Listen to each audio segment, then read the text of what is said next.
Welcome to another episode of In Your Business. Today, it's going to be my pleasure to interview with an entrepreneur who owns a fairly new business in Richmond, Indiana. It's a new business with quite a history, and it's great to learn the story and hear the story and understand. But Amanda, welcome to the show. Thank you. And we're going to learn a little bit about the Corner Cafe. Very good. Now, it's hard for me because a lot of times when I travel, I actually have breakfast in a corner bakery, and yours is the Corner Cafe. But the Corner Cafe is located in a landmark of Richmond. Absolutely. It's in the corner of the Leland Legacy. Absolutely. It's off of 9th and South A. So it's very interesting because I pass there regularly. I'm sure a lot of people do. That's a very high traffic count through there. It is. And to see the Corner Cafe open is just, it's fun. It has been so much fun. We were started, kind of brainstorming back, gosh, it was probably around December, a lot colder than what it is now. And it has just, to see it come to be in such short order, it's been great. Yeah. So. Well, I had to stop in and get to know it and find out who the owner is because I didn't know that either. And so I went in and just kind of inquired, felt so good. It was just a perfect environment. It is. But Amanda, before we learn about the Corner Cafe, let's learn about you. Okay. And so did you grow up in the Richmond area? Actually, I grew up in Hancock County. It was probably about 38 years that I was in Hancock County.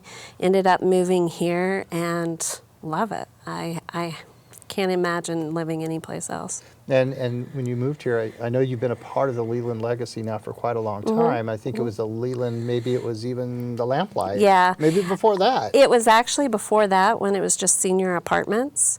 And so I was there, had hired on and was the director at that time was going to be retiring. And my background has been real estate management, apartment management. And so it was supposed to be a mentor program, and then when she retired, I would take over. So 2 years went by, stepped into the executive director position, and a month later, the building was acquired by an assisted living community. So that was a little scary because when they walked in, my job was basically the only job that was in jeopardy because I did not hold a license with the state of Indiana to be an executive director for an assisted living community, which is a requirement. So after a lot of interviews, and they liked me, so they kept me and moved me into the role of marketing director, which is also like admissions too. So I did that up until 2 years ago, and the owner, Hillel Shapiro, one day we had gone through several directors, and I just said, hey, take a chance on me. And so he helped me. We found a program that I could go through, and he paid for that, and I now hold my license for 2 years now with the state of Indiana. There's only like 500 of those licenses in the state of Indiana, so that was a really accomplishment for me. But he supported 110%, and we've hit the ground running since then. That's great for you, him, and everybody involved, that you were willing to do it, that he was willing to do it, and you got it accomplished. It's really hard going back to school, though. Well, the absorption rate isn't as good as what it used to be. I don't know. As a professor, I work with students that are non-traditional, traditional, the whole bit, and I hope that we make it great for everybody. But it was a little different, but it was great. Super. So what happens, though, is you were a child growing up. What were you thinking you wanted to be? You know what? I wanted to be a travel agent forever. And actually, when I graduated from high school, I was like a month away from going to Arizona to some school to be a travel agent. And my summer job was working at an apartment community. And I just loved it, and I ended up canceling my plans, and I ended up getting promoted with that company fairly quickly. I mean, I was pretty young. I think my first manager position, I was 20, managing an apartment community. Then the title was probably more important than the pay. I feel a little differently now about that. But stayed with that company and ended up being a regional manager for them. around the Indianapolis area. I was with them for quite some time. So that kind of got my niche with the real estate industry. I did get my realtor's license as well and did that for quite some time. Okay. What's kind of interesting, it's always interesting to see how the entrepreneur goes from being, the person who wanted to be a travel agent to owning a corner cafe. Exactly. And that's what we're here to talk about today Exactly. is your ownership of the corner cafe. And it's the fact that you've been a part of the Leland all these years that I think probably helped you recognize the opportunity for the corner cafe. It did. A little history, though. At one point, I did work for MCL as their personal assistant. I say glorified gopher, really. I would help them, whether it's with the kids or go and pick up, for instance, a dog in Georgia or something like that. So there was a stretch that after I had my daughter that I did that for the owners of MCL. So a lot of people ask me, how on earth did you get to this point of owning a cafe? My heart is genuinely with the Leland, the senior population, and everything I do. But I just kept seeing this corner there in the Leland. Kind of a number of thoughts were, I want the people there to be able to enjoy the experience of still getting to go out to eat. Some of them can go out to eat with their families and so forth. Others are confined a little bit more.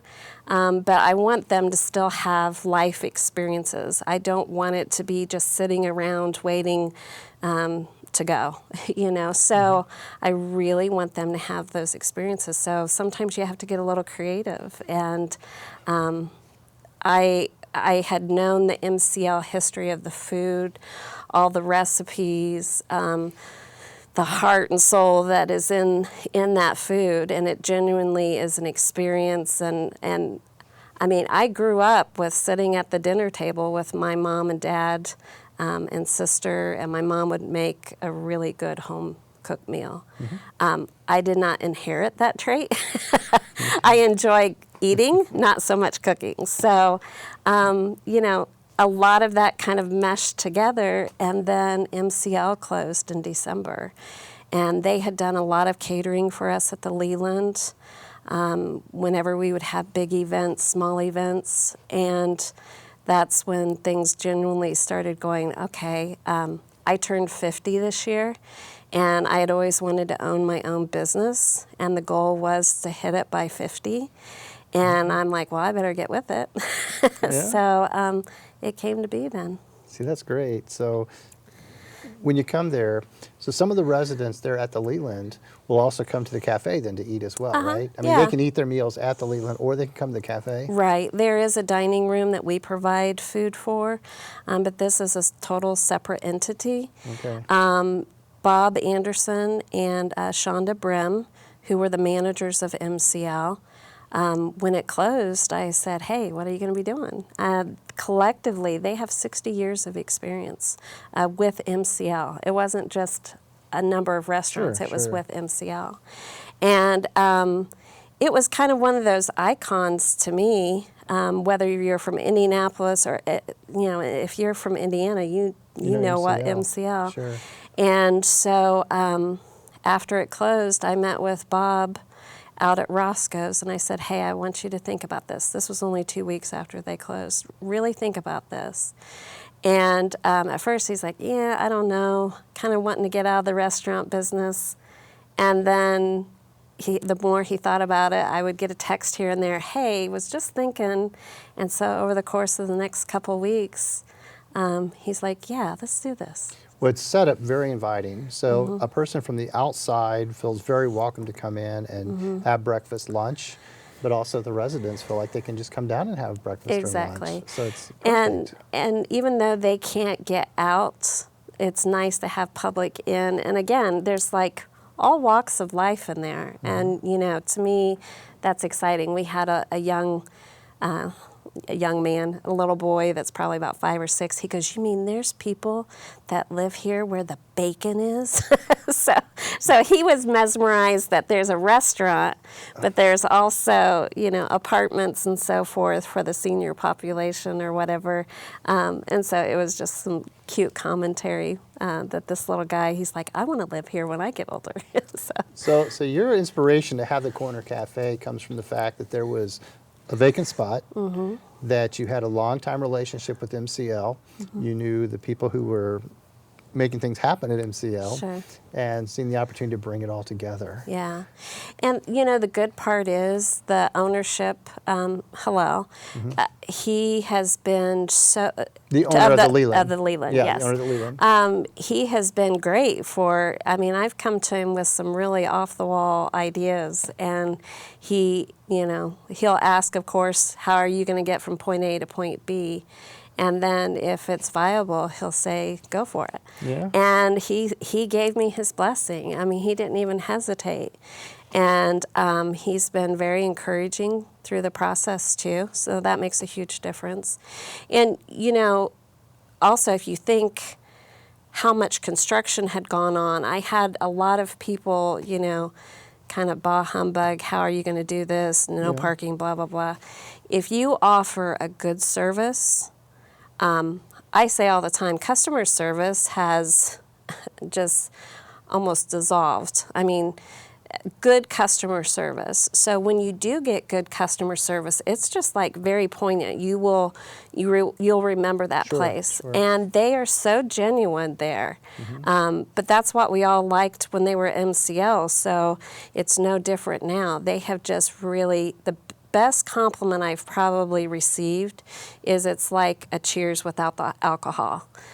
So they said it just kind of sucks you in. Yeah, it does. So, it's a good feeling. It really is. I yeah. really enjoyed coming in there. Yeah. And so let's talk about the menu. Is the menu limited, or what kind of menu do you have? So we do have daily specials. For instance, today is chicken and noodles. Okay. So that's always going to be on Wednesdays. We have stuffed chicken breast on Tuesdays. So we have our staple specials. You always know what day meatloaf is Friday.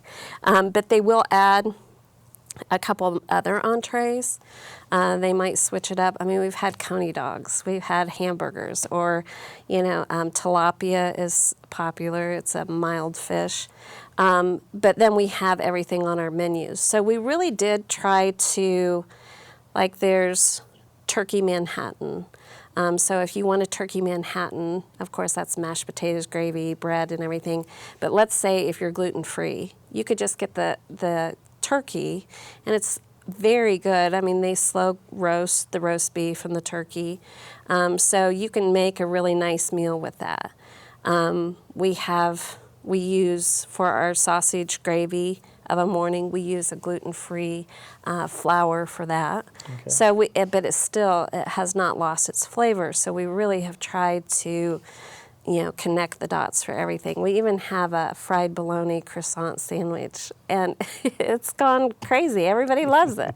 And so anyway, we really tried to integrate different options. But is it a small menu? Yes, but you can get it about any way you want it. So. Amanda, it was fun to ask you that question in that way, because what I was really wanting to know is, as the entrepreneur, how hands-on you are and whether you really are involved with that menu process.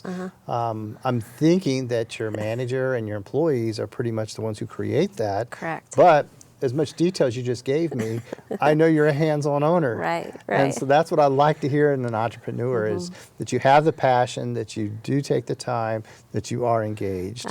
And I think that's something that makes an entrepreneur very successful. Whether you're the owner of the Leland Legacy who comes in, 2 weeks of the month, or if you're there every day with the Corner Cafe. It's important to be involved. It is. And, we kind of joke around that I'm the official taste tester because I cannot cook. So everything with the exception of the liver and onions I've tasted, but liver and onions, that's just a childhood thing. I can't do it. So, I'll value their opinion, but we sell out every time they have that. So. I can tell you right now, your customers will tell you. Okay? Yeah. Oh, yeah. And that's been so amazing, the interaction. Now I have people saying, the bologna sandwich, there is somebody here in town that, Lori Dickerson, she's a business owner. She's like, oh my gosh, that was just like so exciting to her because she couldn't find it. So she said, you need to name the sandwich after me and call it full of bologna sandwich or something like that. So then I had somebody else say, hey, I want something named after me. I mean, it's just fun, the interaction, the communication. And more than good food, I want it to be an experience for everybody. Sure. And I want it to be a calm, inviting place. And like I said, I keep going back in my mind. Growing up, it was always, you sat down, you took time to talk, you took time to interact, your family. I do business that way too with the Leland. I would very rarely go on a sales call, and I might talk about the Leland for 5 minutes, but I would talk to that person, whether their interests, their community, things like that, because if you break bread together, you'll do business together. Mm-hmm. I have felt very strongly with that. And guess what? It has, it has worked. Sure. How many employees do you have at the Corner Cafe? So it's so fun. We have everybody except myself and one other person. We're former employees of the MCL. So we have 10 that we actually, it says a lot to that staff and management too, Bob and Shonda. They called people that they worked with at MCL and they're like, we'll be there. It's amazing. I mean, in a matter of 2 days and phone calls, he had our staff. Yeah. And they're so reliable, so dependable, will do anything. And I think that's an amazing reflection on the management that Bob and Shonda had at MCL. So yeah, 10 of them, and only 2 of us didn't work for MCL. Well, I shouldn't say that. I worked for MCL a long time ago, but it's been great. So when you're an entrepreneur, you have to do all of the things that I teach in the classroom. Uh-huh. And we cover things like accounting, and we talk about marketing and managing and everything to setting the prices, the hours, mm-hmm. all the above. Mm-hmm. You take that on as the entrepreneur. Uh-huh. Were you ready for that? I was. And it's a lot of skills that I've used through management, all these years, and it comes rather easily with me. Marketing, I love marketing. We have a social media Facebook page, have had a blast with that. Added humor, so I take care of all that. And I do, I enjoy it. On the accounting and finance side? Well, now the accounting and finance side, I do have somebody that helps me with the books. Okay. And so he takes care of the books as a part-time. He actually does the books at the Leland. Okay. And so I entrust him and his knowledge of the years that I've worked with him. And so as an outside gig, I have asked him to help me with the accounting books. Good. So, I have learned also, it took me a long time to learn, but being able to do everything doesn't make you a good manager, right. So you can spread yourself so thin that you're not effective at anything. And so, Bob and Shonda, I always check in with them. Well, they're in the same building, obviously, but I really do give them all the tools to be successful and the support, but I really try to stay out of their way too. And how do you set your hours? I wish there was something that was like really, I just asked a couple of people, when do you eat breakfast? When would you, like to go to breakfast kind of thing? I also took into consideration, so we are open at 6:30 in the morning. We close at 2. Okay. A big motivation in not having a dinner hour was just make sure that the people that work for MCL, when they worked for MCL, I mean, it was into the night. They would be there at 9, 10 o'clock. They would be there at in the morning. They go in around 5 o'clock to start their day. I just really wanted them to have time with their family. Over the years, holidays, with the exception of Thanksgiving and Christmas, they always had to work. We made sure we were closed July 4th, and they're like, I can't remember ever having July 4th off, so I think having a balance, family first, if I'm going to practice that with myself or, the Leland, it's really important. And I always think it'll come around to you if you do it the right way. Sure. Yeah. And are you guys 7 days a week or 5 days? Currently, we're 5 days a week. We do a lot of catering. So on the weekends, they'll have catering events and so forth. We're starting to get booked already, actually, for Thanksgiving and Christmas. So we haven't committed to having those weekends. Okay. Again, I think it's important for them to have family time, but too, if we have an opportunity for catering, we sit down once a week and go over what's coming down the pike. And so collectively, we figure that out. But yeah, Monday through Friday right now. Okay. So as the owner, you got a lot of responsibility, okay? But at the same time, there's got to be a lot of pride. So tell me, what is the greatest excitement piece for you? What are you really getting out of being an entrepreneur? Hearing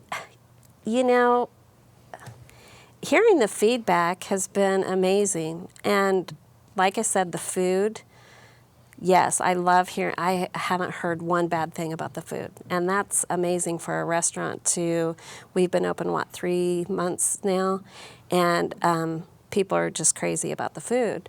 But also the experience, And I walk in there, and some people don't even realize who I am, and that's good. I like it that way. But to walk in and see, this table stopping and talk, hey, how are you? And, because in the hustle and bustle, and I'm just as guilty, a text here, running to the next appointment or whatever, I think it's just important to be human with each other and have that. So to walk in and hear people laughing and talking and joking around and calling each other by names, that is like such a charge for me. Okay. Now, what's been the challenge? What's been a great challenge for you as you did this? So I'm I go every weekend and there's some things like our bacon is just the best bacon in the whole wide world, but I can't get it delivered. So I'm the bacon runner. So I'm there. Usually on the weekends, I'm running to Ohio to pick up some products. But I've kind of also learned how to be a little creative in, doing, have a date night or something as we're going over to Ohio to pick up the bacon.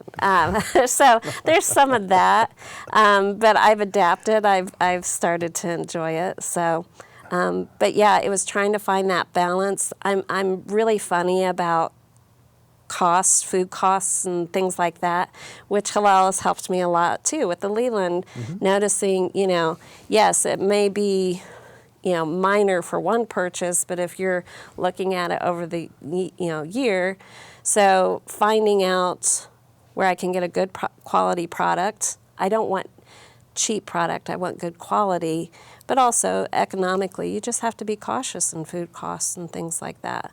So that's been really important to me. In the beginning, I just wanted to hurry up and get there, but it was kind of a learning curve the first couple of months, I would say, as far as what works, what doesn't.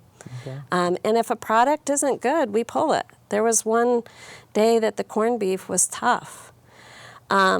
We pulled it. It didn't meet our expectations, so we pulled it. And people are okay with that. If you say it didn't meet our expectations, people love to hear that, So You've been paying attention to people for several years. The position you've held at the Leland Legacy is just amazing.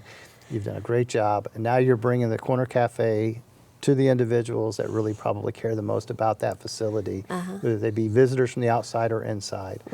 But there is something I learned about you really recently. What's that? And that was you had some involvement with the name of the Leland Legacy.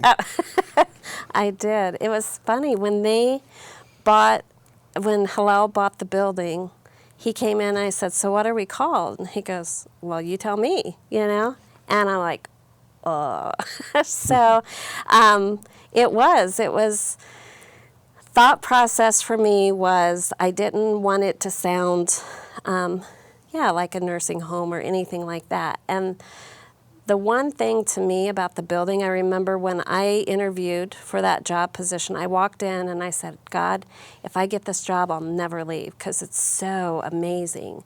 And I love to hear all the different stories about the building and everything. And I'm like, gosh, this building really has a legacy. In the 90 years, I mean, it has all kinds of stories and has seen all kinds of times and people and everything.